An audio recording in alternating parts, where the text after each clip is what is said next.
देखो हमें करना है टॉर्क। की ਹੁੰਦਾ ऐसा टॉर्क बताने के कष्ट करेंगे।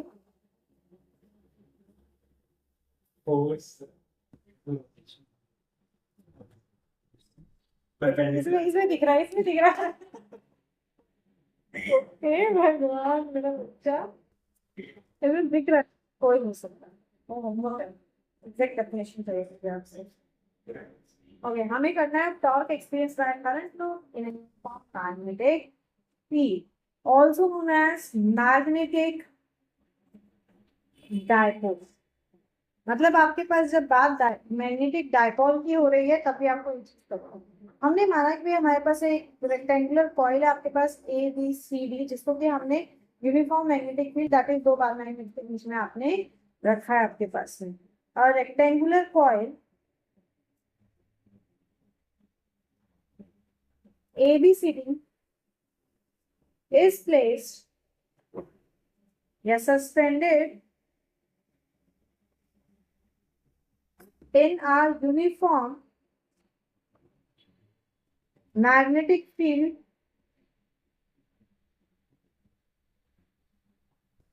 से बी।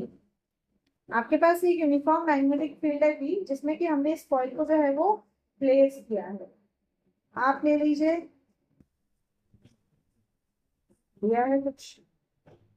ए बी को ले लेते हैं हम। ए बी और सी डी रेक्टेंगुलर है तो ए बी और सी डी इक्वल होंगे। Let this be B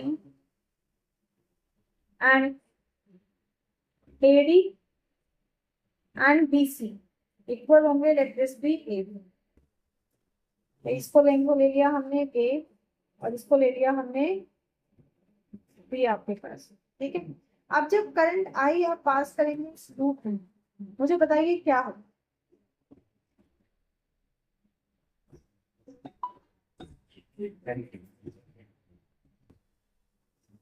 current pass होगा तो पॉइंट एक नेगेटिव।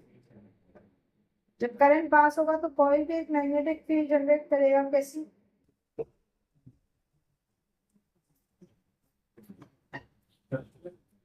सर्कुलर। दो केसेस होने वाले हैं आपके पास में। पहले सिंपल इस डायग्राम के हिसाब से अगर हम केस 1 की बात करें तो ये जो लूप आपके पास में ये इस तरह से लगा हुआ है कि आपके पास में जो फील्ड है वो कैसी लग रही है। इन द पेपर आपके पास में B is in the plane of loop, right. पर साथ ही अगर हम देखें तो जो हमारे पास आर्म है आपके पास में, कौन सी आर्म की बात हो रही है भाई? अगर हम साथ में देखें तो जो हमारे पास में आर्म है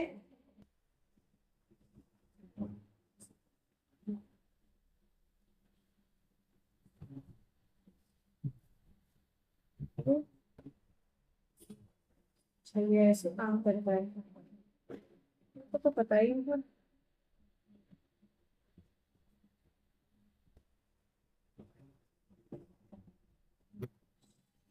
इन दोनों का क्या फर्क है?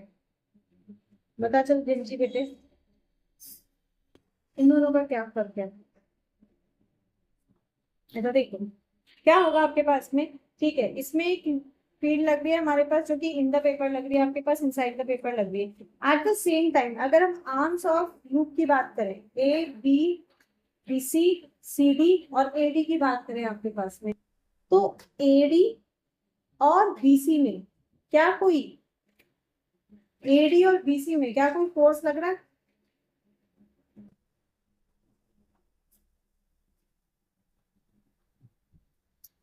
Will any force be exerted by the magnetic field in the arms AD and BC?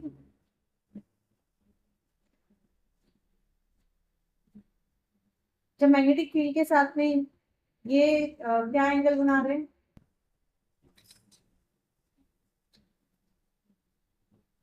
This is magnetic exactly. कहाँ चला जाता है कभी कभी भाई। आपके पास में अगर हम आर्म एडी एंड बीसी की बात करते हैं, किसकी? आर्म एडी एंड बीसी की, तो इस फील्ड के साथ सामने कोई फोर्स नहीं लग रहा होगा। No force is exerted by the magnetic field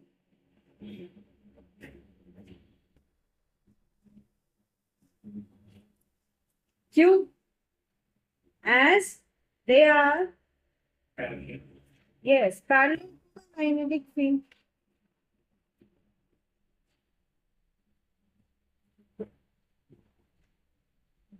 क्यों? क्योंकि ये कार्ड तो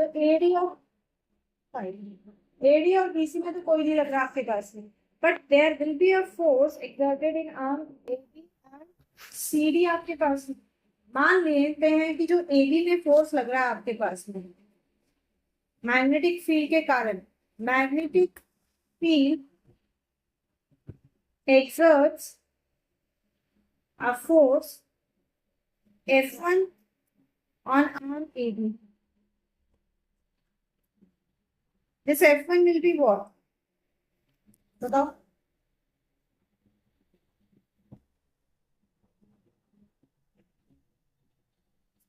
फोर्स क्या होता है? I L P. एल क्या है? क्या माना हमने एबी को? बी माना था आपके पास में। तो F1 will be I small B B, मतलब आई बी बी। ठीक है, ऐसे ही एक फोर्स आपके पास में एबी में लग रहा है, एक फोर्स आपके पास सीडी में भी लग रहा होगा आपके पास। यस और no? Similarly F2 on CD क्या हो जाएगा? F2 again I B B, क्योंकि CD भी वही है। This will be equals to F1, right? तो यहां से क्या पता चल गया भाई? F1 and F2 are equal. चल भाई, इक्वल तो है, एग्जैक्टली ऑपोजिट भी है, इक्वल एंड ऑपोजिट, तो ये दोनों एक दूसरे को कैंसिल कर देंगे। So net force is exactly, net force is 0। समझ में आ गई बात? नेट फोर्स क्या हो जाएगा? 0। पर इसके साथ ही एक चीज और समझो, जो F1 है आपके पास में और जो F2 फोर्स लग रहा है आपके पास में, ऑपोजिट तो है, पर ऑपोजिट के साथ पैरेलल भी है, right? F1 and F2 are opposite, but at the same time, but are parallel। दो फोर्सेस जो पैरेलल होते हैं क्या कहलाते हैं?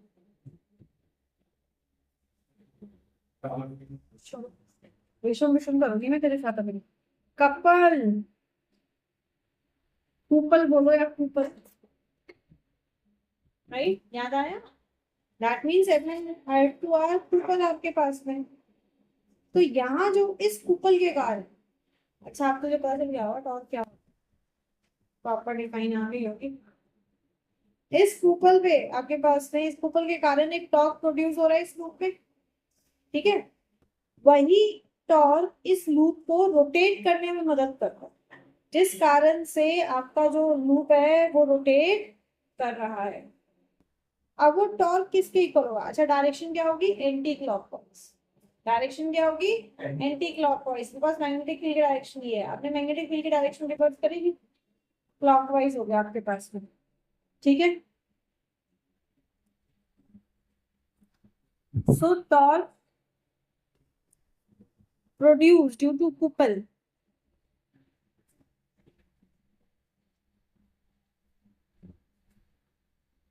rotates the loop in anti-clockwise direction,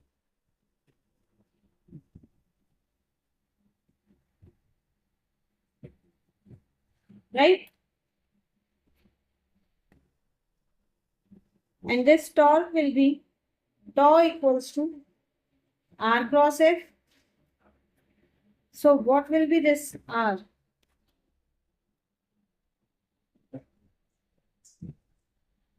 R in बीच का distance, that is F1 और F2 के बीच का distance, F1 नीचे की तरफ जा रहा है, F2 ऊपर की तरफ जा रहा है, मतलब यहाँ जो डिस्टेंस है that is equals to AD और BC। वो क्या हो जाएगा, A हमने माना A, R क्या हो जाएगा इसका हाफ। तो हम लिख सकते हैं क्या, F1 A/2 plus F2 A/2। क्यों, टॉर्क क्या होता है, perpendicular distance between the line of action into force. क्योंकि दो फोर्स है F1 F2, तो दोनों का सम हो जाएगा आपके पास। हमने F1 F2 निकाला हुआ है, क्या लिख सकते हैं, I D B A/2 I D B A/2, क्या बन जाएगा, twice of I D A/2। इसे दो कर दिया।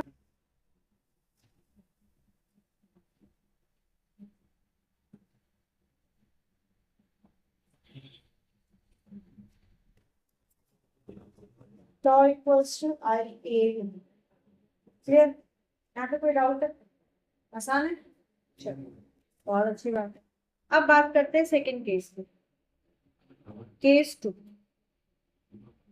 भाई अभी पहला केस जो हमने लिया उसमें हमने लिया कि मैग्नेटिक फील्ड के अलोंग आपका जो प्लेन ऑफ द लूप है आपके पास में वो मैग्नेटिक फील्ड के अलोंग है। So what if magnetic field is not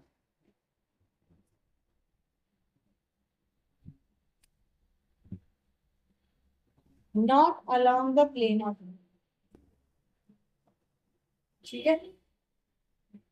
तो सेकंड केस ले लेते हैं हम हमारे पास में, plane of U is not along the field but makes an angle theta with it।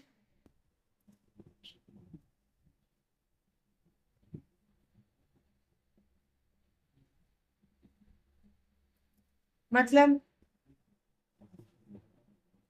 ये हमारी एक मैग्नेटिक फील्ड क्रिएट कर दी हमने, इसके बीच में हमारा एक है नॉट अलोंग द प्लेन, तो आपके पास में किसी एक एंगल पे इंक्लाइंड होगा।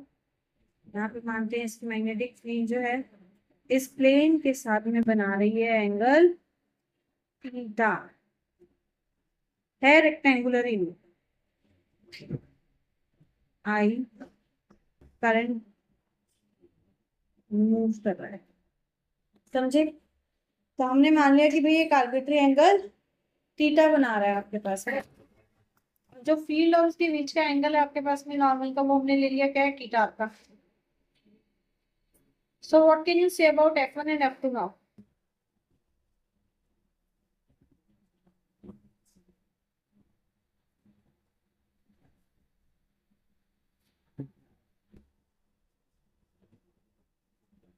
देखो अब BC और DE पे फोर्स लग रहा होगा, along BC and along AD आपके पास, sorry BC and DA direction current DA के along आपके पास फोर्स लग रहा होगा। फोर्स कैसा होगा,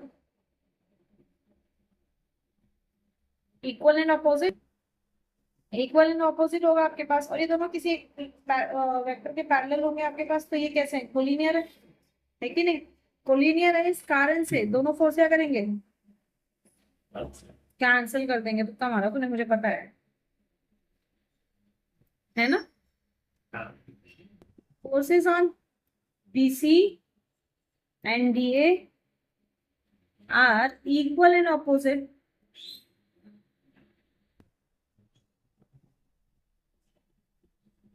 and they are collinear, so they will cancel each other।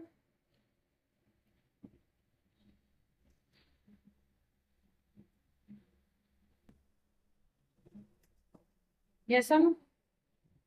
Yeah. What are collinear vectors? Yo vector जो किसी एक वेक्टर के पैरेलल हो और ऑपोजिट डायरेक्शन में, कोलिनियर। तो रेक्टेंगुलर रूप है और ऑपोजिट डायरेक्शन। कोई नहीं बेटे, मैथ्स में भी आ रहा है सेकंड बुक का चैप्टर, फिर से लगता है कि भाई सकते हो तो जी कर रहे हो, ऐसे नहीं करो। ठीक है, अगेन ए बी पे जो फोर्स लग रहा है उसको मान लेते हैं F1। F1 क्या होगा, नीचे की तरफ, और F2 अपवर्ड होगा। तो force on A B is F1 and on CD is F2। तो F1 equals to F2 equals to IBB हो जाएगा। वही अगेन पैरेलल है, इक्वल है, आपके पास ऑपोजिट है, बना रहे हैं कपल, है कि नहीं। तो जिस कारण से इस पे टॉर्क लग रहा होगा। अब जरा कहानी समझो इस टॉर्क, यहां से थोड़ा सा महसूस होगा तुझे फिजिक्स हो रही है।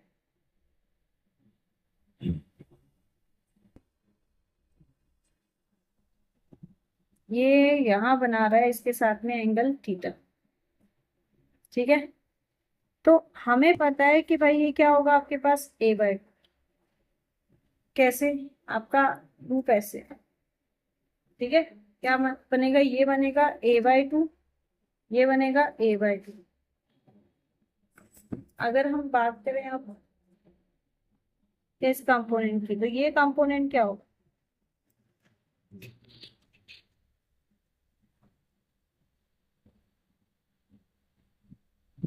रिजोल्यूशन ऑफ वेक्टर ग्राफ का।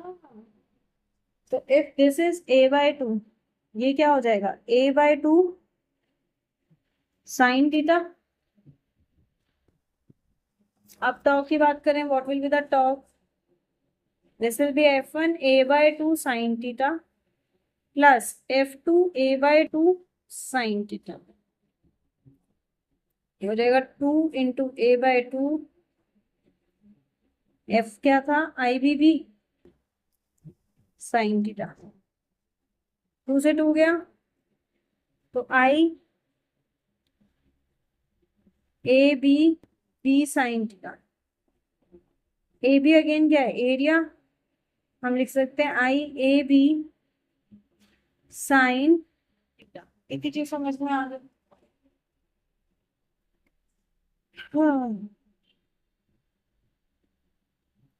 ठीक है, तो tau can be expressed as this IAB sine theta आपके पास में। हमें मैग्नेटिक डायपोल बता, तो मैग्नेटिक डायपोल के लिए हम मैग्नेटिक मूवमेंट करेंगे। What is magnetic movement,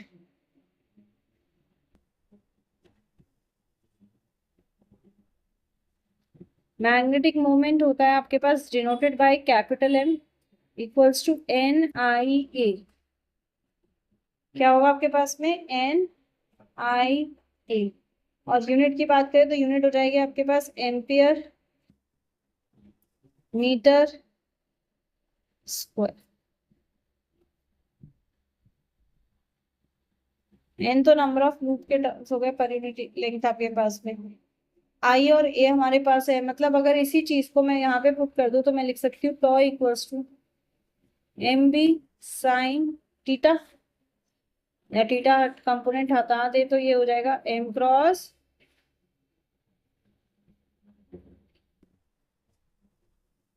that is the magnetic moment for rectangular coil, जो कि लूप के साथ में नहीं रखी गई है, आपके पास इंक्लाइन रखी गई है, एंगल के साथ रखी गई है।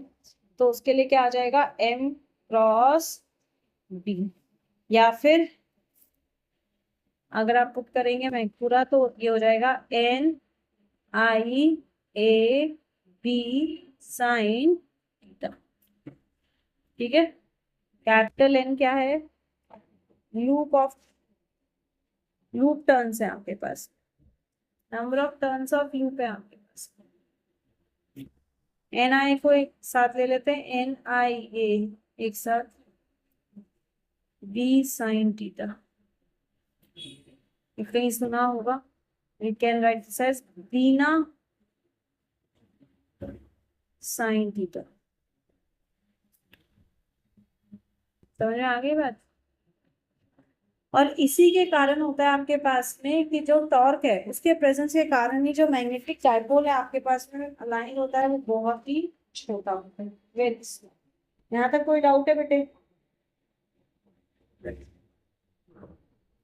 क्या क्या बताइए। tau equals to n by at. हम लगा देंगे सीधा टॉ इक्वल्स टू बीना बीना साइन थीटा।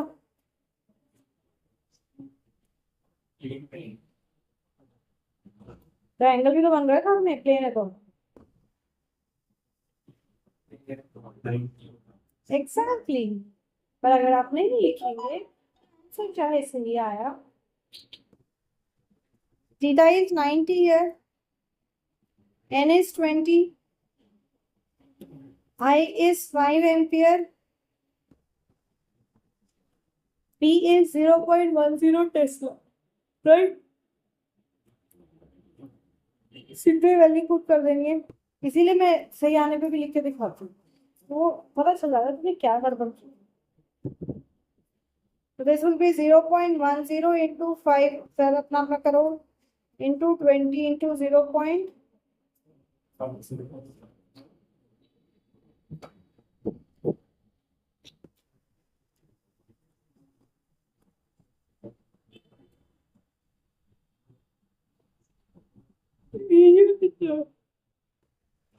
एरिया कितना है?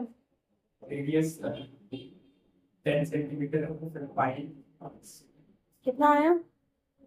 So 3.14 into 10 raised to the power minus 0.0314 into sin 90, sin 90 is 1. 1. Simplify करोगे, I am writing the answer, 0.314 newton metre. समझ में आएगा आप? हाँ। क्या किया नेक्स्ट में? Tau equals to beta sin theta. Exactly same लगेगा, टॉ इक्वल्स टू बीना साइन थीटा। थीटा कितना है इस बार? 6। T. हाँ 60, थीटा इज 60 डिग्री और N equals to n 100 है, ठीक है, n is 100, equals to 5. p 5 Tesla है। एरिया क्या होता है? 8 into 10 raised to the power minus 3. yes 40 into 20 करेंगे 800, that is 8 into 10 to the power 5 is 2। और कोई Correct.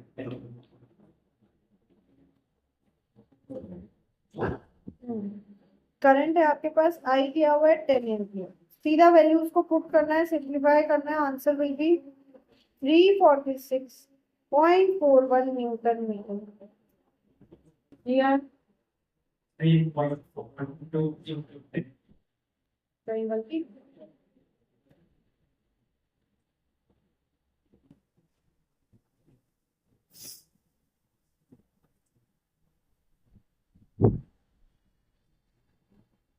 एरिया को सेंटीमीटर में क्या है? Area to be. फिर क्यों गलत आ रहा है? देखो अपनी गलती।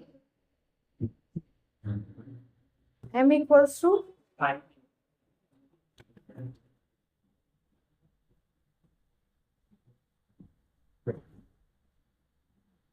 Okay, Current 2 ampere. I is given as 2 ampere, a आ जाएगा आपके पास में 5. 5.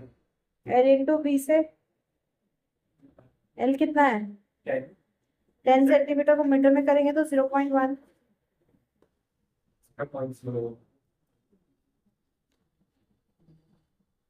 ठीक है। तो ये आ जाएगा m इक्वल्स टू 2 इंटू 0.1 से 0.1, दैट इज 0.2 एम्पियर। और अरे सर भाई 2 लूप्स है आपके पास, है कि नहीं भाई? ये आपका मेन है आपके पास में, तो इसमें एज्यूम करो, देखो इसमें इमेजिन करेंगे तो 2 इसमें करंट पास हो रहे हैं अपने पास, है कि नहीं? दो करंट्स आपके पास में पास हो रहे हैं और हमारे पास दो ही लूप है आपके पास में। एक लूप है A B E F A, one is this A B E F A, एक लूप। और दूसरा लूप आपके पास में क्या है, दूसरा लूप है B C D E B, B C D E B. दूसरा लूप आपके पास में ये है, दैट इज मैग्नेटिक मोमेंट तो दोनों के कारण होगा। और दोनों का मैग्नेटिक मोमेंट क्या होगा इसमें,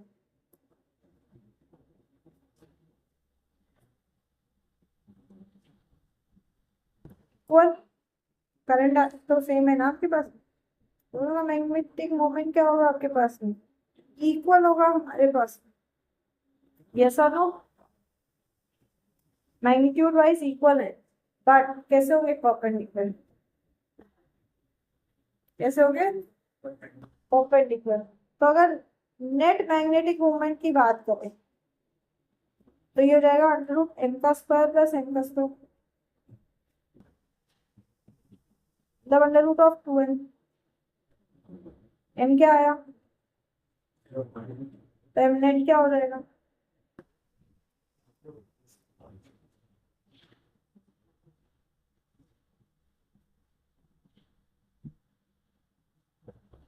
मल्टीप्लाई करो,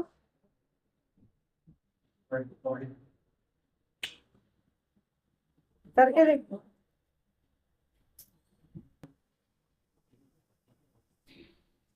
सो लास्ट आपका ये टॉपिक इस चैप्टर का, मूविंग कॉइल गैल्वेनोमीटर आपके पास।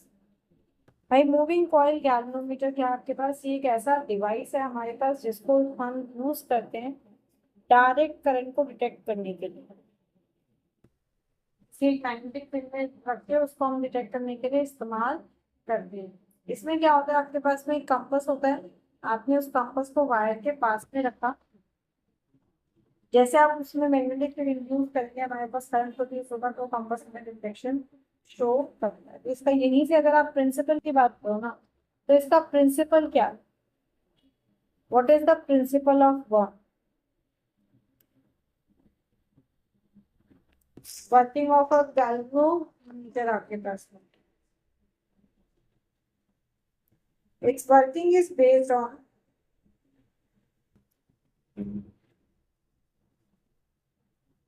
the fact that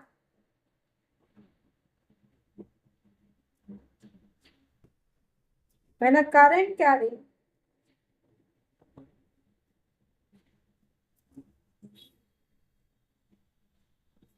coil is placed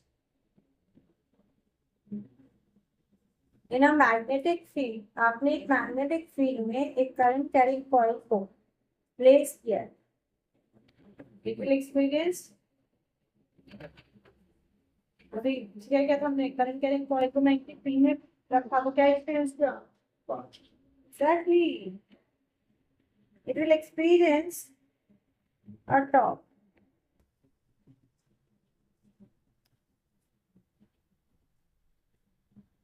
समझ में आई बात, क्या एक्सपीरियंस करेगा वो, एक टॉर्क एक्सपीरियंस करेगा।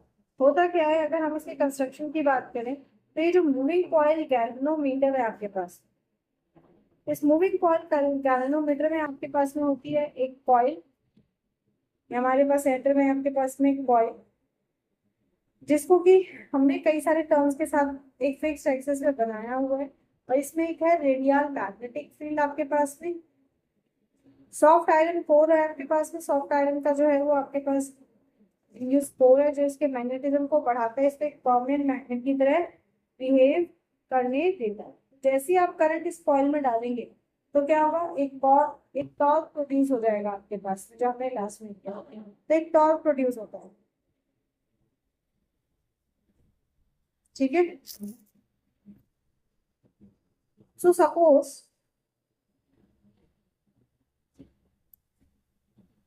सपोज आपके पास में कॉइल है PQRS,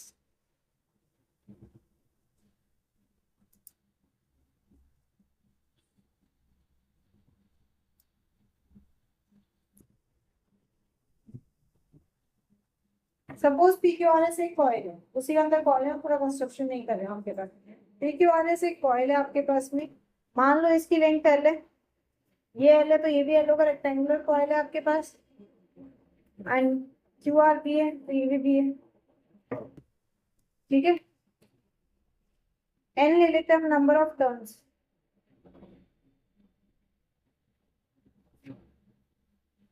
इन द कॉइल।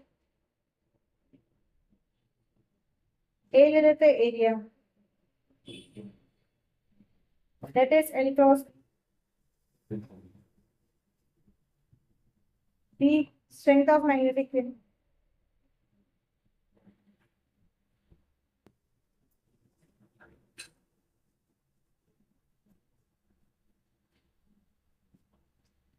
ठीक है, अब जो टॉर्क है आपके पास में that will B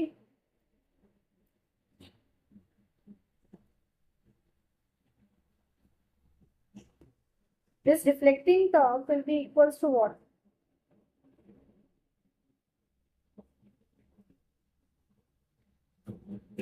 Restoring torque आपके पास में आए ना, सेम पिछले वाली वर्किंग चली। अच्छा, ये रिस्टोरिंग टॉर्क क्या होगा? फॉर्मूला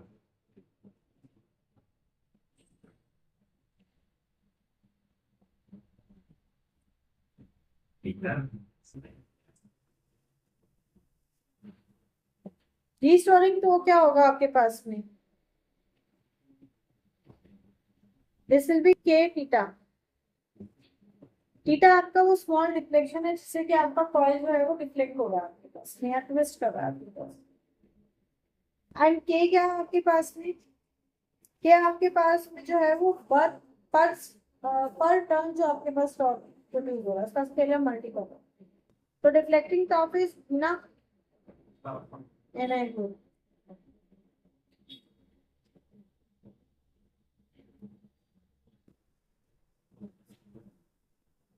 तो N I B equals to K theta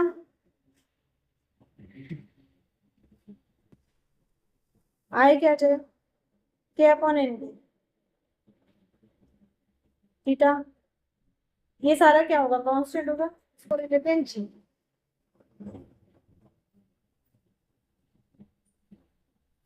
इसे कहते हैं galvanometer constant,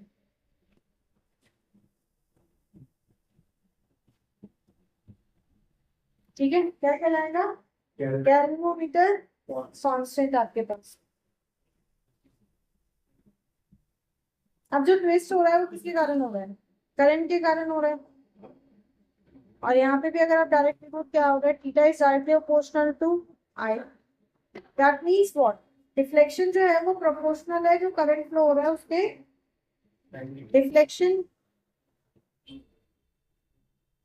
produced is proportional to the current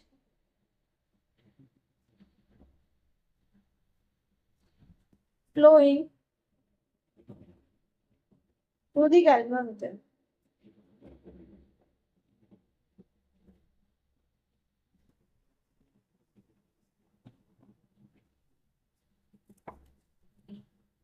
ठीक है,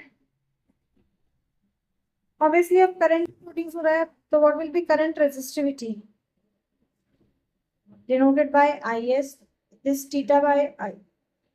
डिफ्लेक्शन पर यूनिट करंट आपके पास डिफाइन करें तो क्या होता है आपके पास में? It is the deflection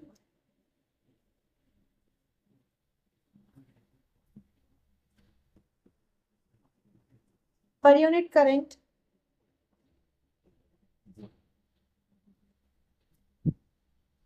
flowing through it.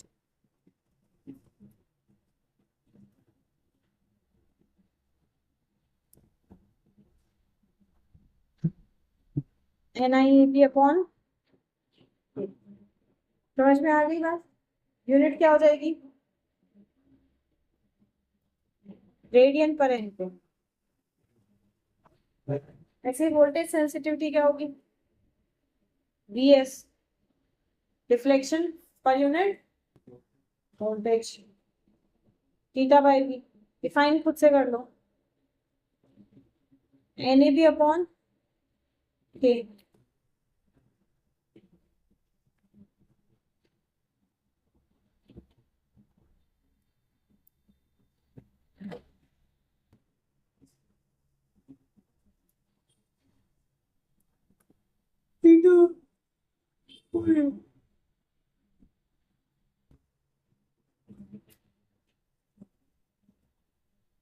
Yes, theta upon V आपके पास स्कैंडिनेवियस NAB upon K into I by E.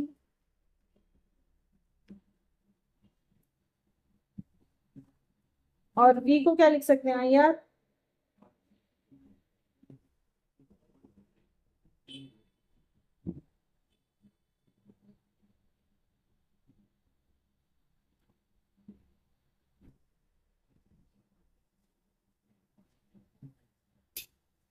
ठीक है, क्या आ गया?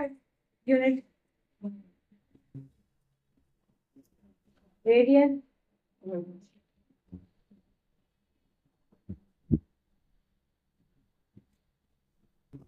समझ में?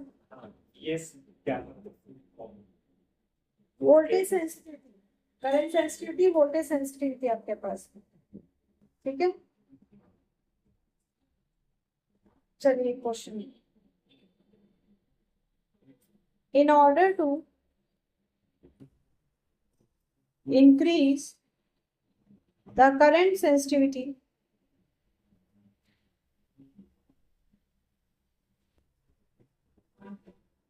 of a moving coil galvanometer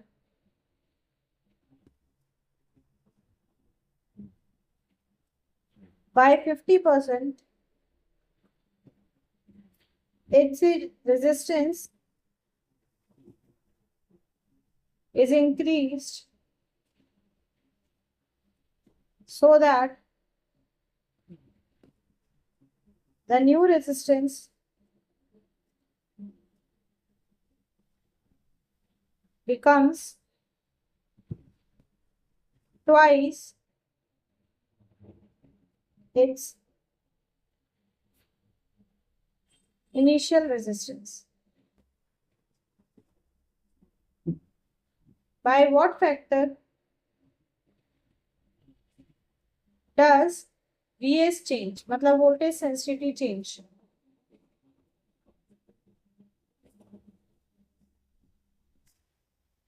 हाँ, तो क्या किया है इसमें? आपके पास में क्या दिया हुआ है? कह रहा है कि भाई करंट को सेंसिटिविटी को बढ़ाने के लिए हमने उसको 50% जो है वो इंक्रीज कर दिया, राइट?